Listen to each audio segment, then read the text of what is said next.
আসসালামু আলাইকুম। আজ সকালে একটু তাড়াতাড়ি সাইকেল নিয়ে বের হয়েছি দোকানের মাল আনতে। দোকানে কিছু জিনিস প্রায় শেষ, তাই বাজারে যাচ্ছি নতুন মাল আনতে। সাইকেল চালিয়ে গেলে একদিকে শরীরচর্চা হয়, অন্যদিকে সময়ও বাঁচে।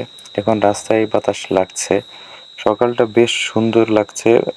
রোদটা নরম আর হালকা ঠান্ডা হাওয়া বইছে। এই সময় সাইকেল চালানো সত্যিই আনন্দের।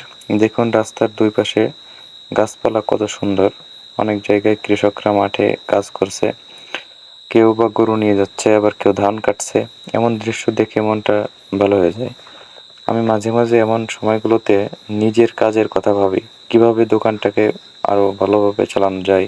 দোকানে ছোট দোকান ছোট হলেও আমি চেষ্টা করি যেন সব মাল সঠিকভাবে রাখা যায়, ক্রেতারা সন্তুষ্ট থাকে। আজকে জুস, জিরোস, ছোটদের খেলনা সহ খাবার, আলু, পানি, ললিপপ, আরো অন্যান্য জিনিসপত্র, এগুলো আনতে হবে। গতকাল কয়েকজন ক্রেতা এসে কিছু জিনিস চেয়েছিল, কিন্তু না থাকার দরুন দিতে পারিনি। তাই আজকে ঠিক করেছি সব জিনিস আনার চেষ্টা করব। সাইকেল চালিয়ে যেতে যেতে ভাবছি একটা দোকান চালানো যতটা সহজ মনে হয়, আসলে ততটা সহজ নয়। প্রতিদিন নতুন চ্যালেঞ্জের মুখোমুখি হতে হয়। কখনো মাল থাকে না, কখনো আবার দাম হাফ ডাউন, হ্যাঁ, কখনো মানে অনেকের কাছে বাকি টাকা পেলে নিতে ঝামেলা, মানে নানাবিধ সমস্যা।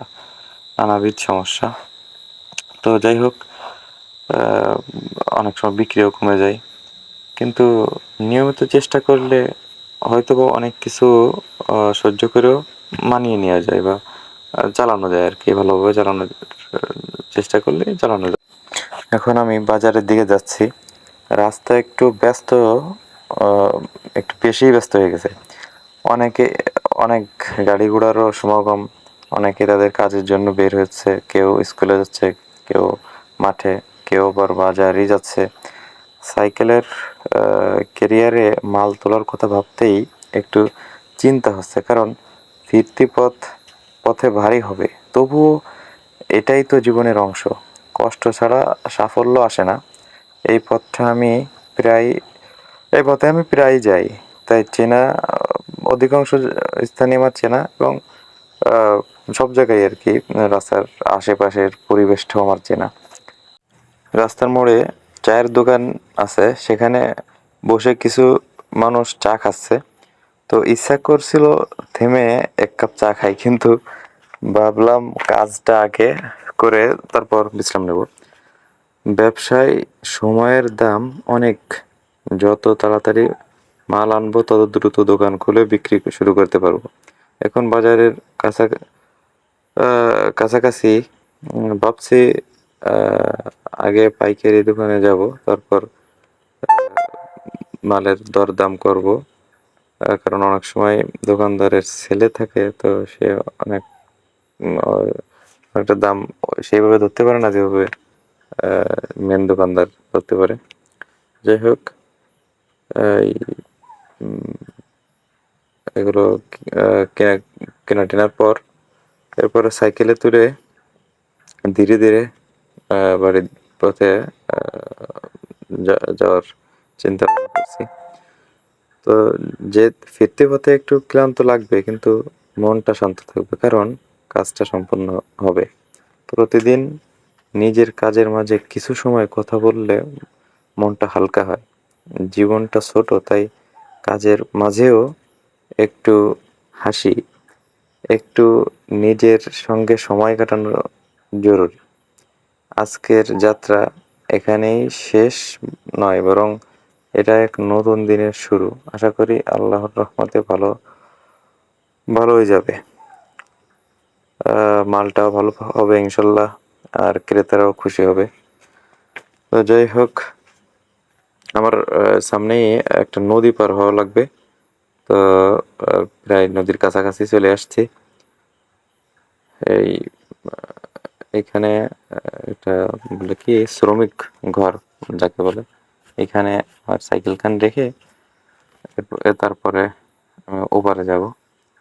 এ পাশে কিছু সময় যাত্রী ছাউনিতে অবস্থান করলাম কারণ আ এখনো লোকজন হয়ে ওঠেনি।